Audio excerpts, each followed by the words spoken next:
Gage Skidmore, Flickr Like any skilled prosecutor, Kamala Harris knows how to present evidence in a favorable light. She spent her childhood in Berkele, California but launched her presidential campaign from her birthplace of Oakland, a backdrop that better supports her narrative as a fighter for the people. She courts progressives by portraying herself as a criminal justice reformer, citing her record as California Attorney General. She positions herself as a pragmatist, arguing that while other Democrats have theoretical, ideological debates, she is focused on taking action to improve the lives of American families. It all supports her closing argument that she is the best candidate to prosecute the case against 4 more years of Donald Trump. But she isn't. Harris's more complete history tells a different story, one of a candidate with limited experience, a controversial track record, frequent reversals on policy issues, and election results that don't inspire confidence. Because she rose to national prominence so quickly, it's easy to forget that Harris is still not halfway through her first term in the Senate. She was inaugurated in January 2017. 18 months later, she was already spending more on Facebook ads to harvest emails from potential supporters than any other Democratic presidential contender, seemingly preparing to run for president shortly after or becoming a senator. During her tenure she has introduced many bills but has been the primary sponsor on just 4 successful ones, none of them major. Harris's lack of legislative experience is not in itself an insurmountable liability. Barack Obama successfully ran for president in the middle of his first Senate term and served admirably once elected. But Obama's limited track record was defined primarily by his principled opposition to the Iraq War. Harris's record is defined by controversial decisions and politically convenient turnarounds. As California Attorney General, she and her staff fought to uphold wrongful convictions and prevent potentially exculpatory evidence from coming to light, as has been well documented. She supports marijuana legalization now, but she refused to express an opinion in 2014 or 2016. In 2017, she introduced a bill to reform the cash bail system, but as San Francisco District Attorney, she supported raising cash bail costs. She has oscillated when asked about the role private insurance should have in our healthcare system. Harris is quick to tout her most notable achievements, including Back on Track, the 2005 program aimed at reducing recidivism, requiring police officers under her direct supervision to wear body cameras, and instituting racial bias training for officers in 2015, all of which are commendable.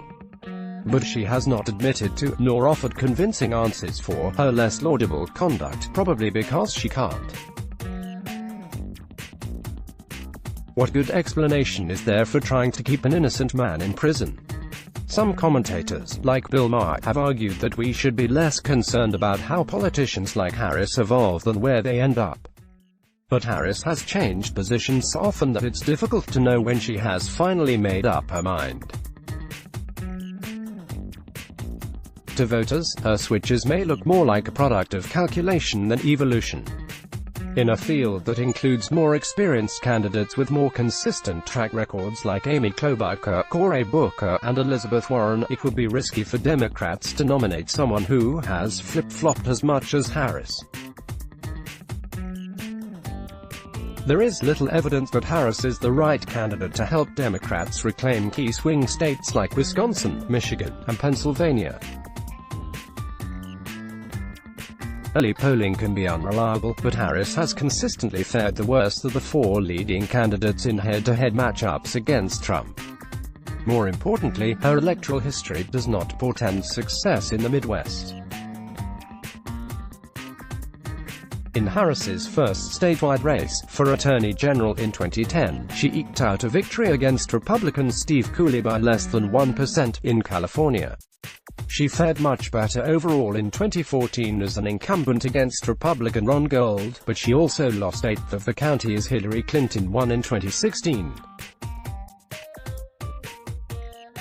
do Democrats really want to pin their hopes on a candidate who underperformed Hillary? Harris has many virtues. She is a skilled inquisitor, a commanding debater, and she has star power. After her attack on Joe Biden during the first Democratic primary debate, it was easy to imagine her taking the fight to Donald Trump if given the chance. She has inspired a devoted following called the. They praise her as a fighter, a storyteller, and a charismatic woman of color.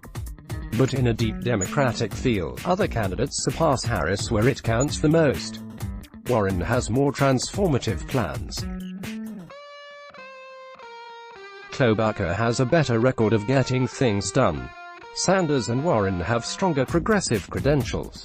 Biden and Klobuchar seem to have more appeal in swing states. Buttigieg has a more measured Obama-like temperament.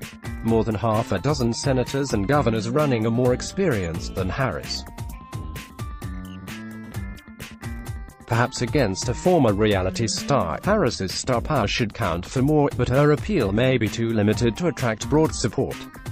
Indeed, as Harris' star has risen, so has criticism of her approach.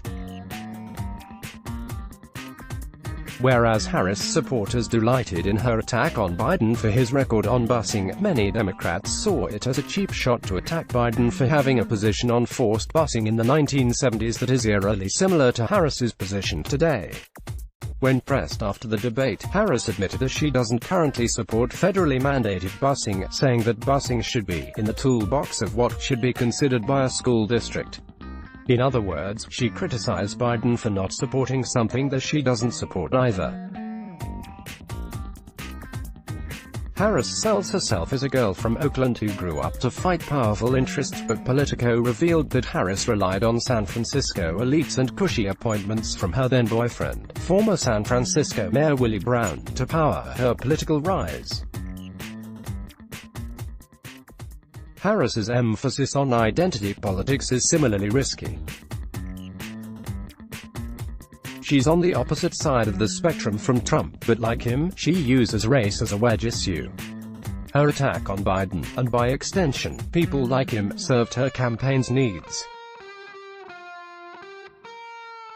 But making older white Americans feel guilty for opposing forced busing is not a recipe for winning in swing states. Democrats need a nominee who will make Obama-Trump voters, many of whom are white, feel welcomed back.